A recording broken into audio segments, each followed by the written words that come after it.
अच्छा, जब हम लोग बड़े हो रहे थे ना, तब हम सबको ये बताया जाता था कि जिंदगी इम्तिहान लेती है। ईशान, कैसा था टेस्ट?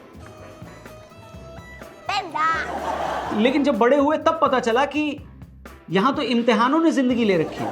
क्या बात है सर, क्या बात है सर। नमस्ते एंड वेलकम दोस्तों, मेरा नाम है रौनक। क्या हालचाल है? देखिए, बात ऐसी है ना कि बचपन में हमको ये बताया गया था कि भारत एक कृषि प्रधान देश, यहाँ खेती ज्यादा होती। लेकिन आप देश के किसी भी स्टूडेंट से पूछ लो तो वो ये बताएगा कि ना, भारत एक एग्जाम प्रधान देश है।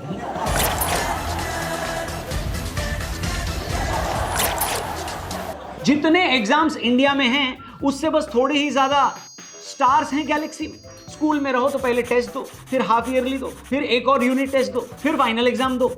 मेरी शक्तियों का गलत इस्तेमाल किया गया माँ। ये दुनिया बहुत खराब है माँ। इस बीच में सरप्राइज एग्जाम जो क्लास टीचर लेती है वो अलग। 10वीं और 12वीं में तो प्री बोर्ड नाम की एक अलग मुसीबत रहती है दोस्तों। फिर ये सब पार करके आप कॉलेज पहुंच जाओ तो वहां पर भी हर सेमेस्टर के अंदर 2 तरह के यूनिट टेस्ट होते हैं। डेफिनेशन क्या है? इंटरनल एग्जाम होते हैं, एक्सटर्नल एग्जाम होते हैं, वाइवा होता है और इस तरह के 6 सेमेस्टर्स होते हैं। यानी इन सबको 6 से गुणा कर लो। फिर जब ये सब हो जाए तो अभी पोस्ट ग्रेजुएशन तो बाकी है लाडले। अरे मेरा तो इतना लाइफ खराब हो गया, इतना लाइफ खराब हो गया। वहां पर 4 सेमेस्टर में ये प्रक्रिया फिर से होगी और अगर कहीं इसके बाद जॉब लग गई तो कहीं कहीं तो प्रमोशन के लिए भी एग्जाम देना पड़ता है। You're supposed to send me that report like 5 hours ago. दिमाग खराब है मेरा।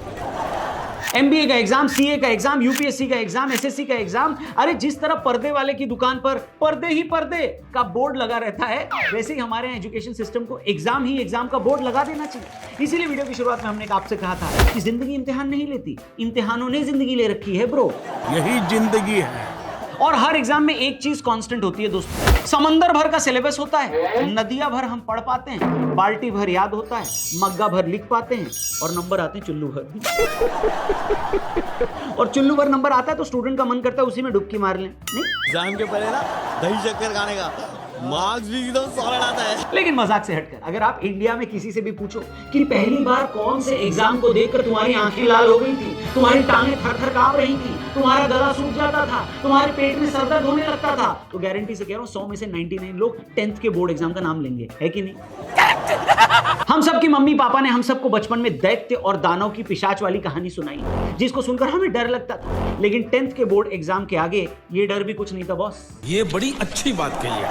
अच्छा, हम सब ने ना बचपन से ही इस तरह की चीज जरूर सुनी होगी कि अगर अभी से पढ़ाई नहीं करोगे तो 10th के बोर्ड में कैसे नंबर आएंगे, क्या करोगे वहां पर, और अगर बोर्ड में नंबर नहीं आए तो बाकी जिंदगी लौकी छीलने में बीत जाएगी। इस तरह की बातें गारंटीड हम सब ने घर पर सुनी होंगी मम्मी पापा और रिश्तेदारों से। और अगर नहीं सुनी है तो इसका मतलब ये है कि हमने इंडिया में पढ़ाई नहीं करी। ऐसे ही हर साल फरवरी मार्च का महीना आते ही देश भर में बोर्ड के एग्जाम्स की चर्चा शुरू हो जाती है। घरों में पढ़ाई का माहौल गंभीर हो जाता है, स्कूलों में एक्स्ट्रा क्लास लगने लगती है और स्टूडेंट्स अपने फ्यूचर को लेकर और ज्यादा टेंशन में आ जाते हैं। मतलब सारे स्टूडेंट्स नहीं, लेकिन ज्यादातर तो टेंशन में आ ही जाते हैं। 10वीं की बोर्ड परीक्षाएं स्टूडेंट लाइफ का एक अहम पड़ाव मानी जाती हैं दोस्तों। लेकिन क्या आपने कभी ये सोचा कि भारत में बोर्ड परीक्षा की शुरुआत आखिर कब और कैसे हुई? दरअसल इसका इतिहास लगभग 100 साल पुराना है, जिसने समय के साथ भारत के एजुकेशन सिस्टम को भी बदल कर रखा है। 1921 में बनाया गया इंडिया का सबसे पहला education board United province educational board, जो कि 1950 के बाद यूपी बोर्ड बना। अंग्रेजों ने इस ऑफिशियल बोर्ड को इसलिए बनाया था ताकि इंडिया में एजुकेशन सिस्टम को और ज्यादा प्लान तरीके से एग्जीक्यूट किया जा सके। 1929 में यह डिसाइड किया गया कि हाई स्कूल और इंटरमीडिएट के अलग अलग एग्जाम्स होंगे और ये एग्जाम बहुत इंपॉर्टेंट होंगे। फिर 1930 में पहली बार 10वीं और 12वीं के बोर्ड एग्जाम्स कराए गए। ये एग्जाम आर्ट्स और साइंस दोनों के स्टूडेंट्स के लिए कराए गए थे और इसको ही इंडिया में बोर्ड एग्जाम की शुरुआत माना जाता है। लेकिन याद रखिए, ये सिर्फ यूनाइटेड प्रोविंस यानी उत्तर प्रदेश के लिए था। जब 1947 में देश आजाद हुआ तब ये जरूरत समझी गई कि इस तरीके का एजुकेशन सिस्टम तो पूरे भारत में होना चाहिए। इसके लिए देश के पहले एजुकेशन मिनिस्टर मौलाना अबुल कलाम आजाद ने काम करना शुरू किया और फिर 1962 में एजुकेशन मिनिस्टर KL श्रीमली के अंडर में सेंट्रल बोर्ड का सेकेंडरी एजुकेशन का पुनर्गठन हुआ। CBSE का काम था कि पूरे देश में अच्छे से 10वीं और 12वीं के बोर्ड एग्जाम्स कराए जाए। आज CBSE के अलावा स्टेट बोर्ड्स और कुछ और बोर्ड स्टेट एग्जामिनेशन करवाते हैं। 1962 से लेकर 2026 तक CBSE देश का सबसे प्रीमियम एजुकेशन बोर्ड माना जाता है और यहाँ पर स्कोर करना सम्मान की बात समझी जाती है। और अगर CBSE में अच्छा स्कोर करना सम्मान की बात है तो मेरे साथ आज देश की सबसे सम्मानजनक स्टूडेंट है आरशा जकोशी। जी हाँ, इन्होंने इस साल CBSE के 10th क्लास का एग्जाम दिया है और हर सब्जेक्ट में 100% लेकर आई है। सही में कुछ भी? अरे कुछ भी नहीं भैया, हेलो, आपके नहीं आए तो क्या किसी के नहीं आएंगे? 100 में 100। कुछ भी? फिर कुछ भी? आपको यकीन नहीं होता ना? एक काम करता हूं, मैं आरशा से कनेक्ट कर लेता हूं, सीधा बात ही कर लेते हैं उससे। 1 मिनट। हाँ शायद कनेक्ट हो गया आशा। हेलो आशा, वेलकम, नमस्ते, कैसी हैं आप? मैं Raunak. Hello Raunak, I am fine. आप कैसे हो? बहुत ही बढ़िया हूं मैं, लेकिन आपका रिजल्ट देखकर मेरे को थोड़ा टेंशन हो रहा है और मैं चाहता हूं आपका स्कोर मेरे पापा तक ना पहुंचे, वरना वो मेरे को फिर डांटना शुरू कर देंगे। इसलिए पहले आप ये बताओ कि हर सब्जेक्ट में 100 में 100 नंबर लाने के लिए क्या खाना पड़ता है, क्या पीना पड़ता है और कहाँ जाना पड़ता है? तो ये करने के लिए सब बहुत हेल्दी खाना खाना पड़ता है, फिर टीचर और पेरेंट्स से तो डांट खाना ही पड़ता है, उसके अलावा स्कूल जाना पड़ता है एंड बहुत बहुत सारा पढ़ना पड़ता है। मतलब पढ़ना पड़ता है, ये तो खैर बहुत डिफिकल्ट है, लेकिन फिर भी पूरे 100% नंबर लाना बहुत स्पेशल बात होती है, बहुत बड़ी बात होती है। इतना परसेंट तो मेरा साबुन कीटाणु नहीं मारता जितने परसेंट आपके नंबर आ गए हैं। अरे ऐसा भी नहीं है, वैसे मेरे पेरेंट्स का बहुत सपोर्ट था और मेरे टीचर्स का भी बहुत सपोर्ट था। अलॉन्ग विद दैट बहुत सारा गाइडेंस मिला था उनसे। फिर खुद का भी थोड़ा सा हार्ड वर्क तो हुआ ही था एंड थोड़ा लक। अच्छा आरशा, अब आपके एरिया में जहां पर आप रहती है वहां पर शर्मा जी के लड़के या लड़की की नहीं, जकोशी जी की लड़की की तारीफ होती होगी कि देखो जरा उससे सीखो, इतना नंबर जो आपने लाया। पर ये बताइए आप, आपके पेरेंट्स का क्या रिएक्शन था जब उनको पता चला कि आपने इतना अच्छा स्कोर किया है? आपसे ज्यादा खुशी डेफिनेटली उनको हुई होगी, पर और क्या रिएक्शन था उनका? तो पेरेंट्स तो ऑफ कोर्स बहुत शॉक्ड थे। पहले जब हमने रिजल्ट का पेज खोला था, हम सबको लगा था कि ग्लिच है सच्ची में। एंड फिर जो भी रिलेटिव्स थे उन सबसे कॉल आया एंड उन लोगों ने भी नंबर पूछा कि ऐसे कैसे हो सकता है। तो उनके कंप्यूटर में भी उन लोगों ने चेक करके देखा, बट चेंज नहीं हुआ। तो सब लोग बहुत खुशी का माहौल था। वेल, बहुत बढ़िया। आरशा, आप ये बताना कि आपने प्रिपरेशन में ऐसा क्या स्पेशल किया था जो आप लोगों से शेयर करना चाहती हैं? तो मैंने प्रिपरेशन में स्पेशल क्या किया है कि मैंने बहुत सारा रिविजन करा है। इसके लिए मैंने एलन ऑनलाइन का उपयोग किया है, जिसमें मैंने बहुत सारे मॉड्यूल के क्वेश्चंस करे थे, बहुत सारे क्लासेस अटेंड करे थे स्पेसिफिकली। एंड उनके जो रेगुलर टेस्ट थे उससे मेरे सारे कॉन्सेप्ट्स बहुत अच्छी तरीके से रिवाइज भी हो गए थे एंड मेरे मिस्टेक्स को मैं फिक्स भी कर सकती थी। Well done Aarsha, thank you very much हमसे बात करने के लिए। कंग्रेचुलेशंस आपको और आपके पूरे परिवार को बहुत बहुत बधाई। जकोशी जी की ये लड़की जिसने सीबीएसई के 10th बोर्ड में 100% नंबर लेकर आई है, उसका किसी भी सब्जेक्ट में एक नंबर भी नहीं कटा है और इसका क्रेडिट उसने एलन ऑनलाइन को दिया है। डेफिनेटली एक बार इनकी टीचर से भी बात करना बनता है, क्योंकि कहते हैं ना कि हर कामयाब स्टूडेंट के पीछे एक टीचर का हाथ होता है। तो हमारे साथ आरती शर्मा मैम है, एलन ऑनलाइन की केमिस्ट्री फैकल्टी से। मैडम कैसी हैं आप? नमस्ते एंड वेलकम। मेरा नाम है Raunak. I am fine Raunak, how are you? मैं बहुत बढ़िया हूँ मैम, लेकिन ये आप लोग कैसे कर लेते हैं? आरशा ने नाम रोशन कर दिया आपका, एलन ऑनलाइन का, सबका। प्लीज इस बारे में कुछ बताइए। रौनक, थोड़ा सा मुश्किल लग रहा है और हमें भी लग रहा था कि शायद होगा, लेकिन आशा का रिजल्ट देखने के बाद लग रहा है सब कुछ बहुत आसान था। और एलन ऑनलाइन अपने रिजल्ट के लिए तो फेमस है ही। एज अ टीचर हम बस मेहनत कर रहे होते हैं, हमारी मेहनत है और साथ में आशा की तो मेहनत आपने देखी है। तो बस यही है, हो जाता है बस बच्चे की मेहनत से। बहुत ही बढ़िया मैम। आशा तो चलिए एक्सेप्शन होगी, लेकिन जनरली एलन ऑनलाइन में जो बच्चे आते हैं उनको सिखाने का प्रोसेस क्या होता है? तो रौनक, एलन ऑनलाइन का जो एकेडमिक सिस्टम है वो डिजाइन ही कुछ इस तरीके से है कि बच्चे का जो करंट एकेडमिक लेवल है वो उससे 100% अपग्रेड हो ही। तो यहाँ पर रौनक मैं बताना चाहूंगी हमारा एक बहुत यूनिक फीचर जो कि है मेंटरशिप।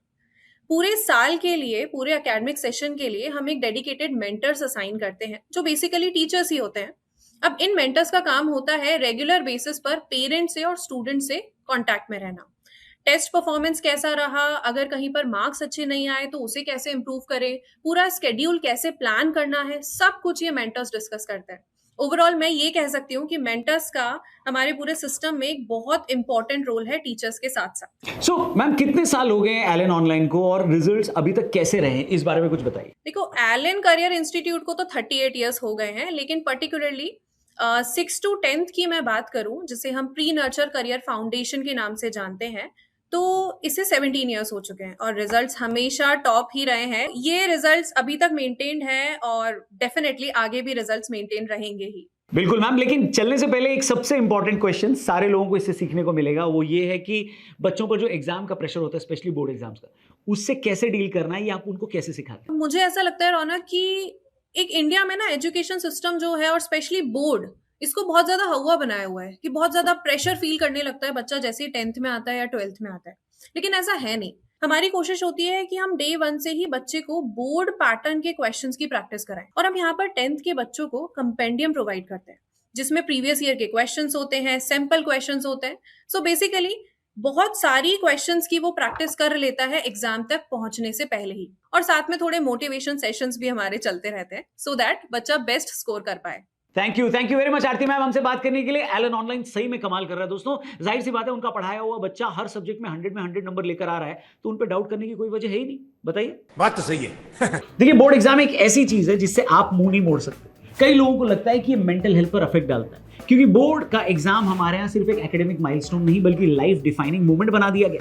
इसी परसेप्शन की वजह से बोर्ड एग्जाम इंडिया में एक अलग तरीके का प्रेशर लेकर आती है। इसको हमारी सोसाइटी एक डू और डाई सिचुएशन की तरह ट्रीट करती है, जिसकी वजह से बच्चों में एंजाइटी होती है और वो स्लीप डिप्राइव्ड भी हो सकते हैं। एक सर्वे से ये पता चला है कि बोर्ड एग्जाम देने वाले 4 में से 3 बच्चे एंजाइटी फील करते हैं और 20% बच्चों को तो इमोशनल फटीग भी होती है। इसकी एक बहुत बड़ी वजह पेरेंट्स और सोसाइटी है। 4 लोग क्या कहेंगे, ये वाली चीज हमारे दादाजी के टाइम भी थी, हमारे पापा के टाइम भी थी और हमारे टाइम भी है, और शायद हमारे बच्चों के टाइम भी रहेगी। इसी को रैट रेस कहा जाता है और इसी की वजह से बच्चों पर प्रेशर आता है। हालांकि एलन ऑनलाइन की जो मैडम थी, जो टीचर थी, उनको सुनकर अच्छा लगा कि कितने बेहतरीन तरीके से वो ये प्रेशर हैंडल कर रहे हैं और बच्चों को भी सिखाया। याद रखिए, बोर्ड एग्जाम का काम ये था कि बच्चों की नॉलेज और प्रिपरेशन को सही तरीके से जज किया जा सके। बोर्ड एग्जाम इसलिए कराए गए ताकि एक सब्जेक्ट को स्टूडेंट ने कितने अच्छे तरीके से सीख लिया है या समझ लिया है, उसका एक हिसाब किताब मिल जाए और उस बेसिस पर उसको एक सर्टिफिकेट दे दिया जाए, जिससे आगे की पढ़ाई और नौकरी में आसानी हो सके। इसके अलावा बोर्ड एग्जाम स्टूडेंट्स में टाइम मैनेजमेंट, डिसिप्लिन और रिस्पॉन्सिबिलिटी की भावना भी डेवलप करते हैं। बोर्ड एग्जाम सिर्फ नंबर हासिल करने का जरिया नहीं होता दोस्तों, बल्कि ये स्टूडेंट्स को फ्यूचर के बड़े कॉम्पिटिटिव एग्जाम्स और लाइफ चैलेंजेस के लिए तैयार करती है। यही कारण है कि लगभग 100 साल बाद भी बोर्ड परीक्षा भारतीय परीक्षा और शिक्षा व्यवस्था का एक महत्वपूर्ण हिस्सा बनी हुई है। आप बताइए, आप में से कोई या आपकी जान पहचान में कोई 10th देने वाला है या दे चुका है, उसके बोर्ड एग्जाम करीब है, तो ये वीडियो उससे जरूर शेयर करना। उसको भी मजा आएगा और पता चलेगा कि ज्यादा टेंशन लेने वाली बात है नहीं, बस राइट तरीके से प्रिपरेशन करना है। फिर भी अगर कोई टेंशन आ रही है तो एलन ऑनलाइन तो है ही, जहां से पढ़कर आरशा ने 100 में से 100 नंबर लाए हैं। उससे क्या बात हुई वो भी ज्यादा लोगों तक पहुंचे, इसलिए ये वीडियो जरूर शेयर करना, चैनल को भी सब्सक्राइब करना। थैंक यू फॉर वॉचिंग, जल्दी मिलते हैं, जय हिंद।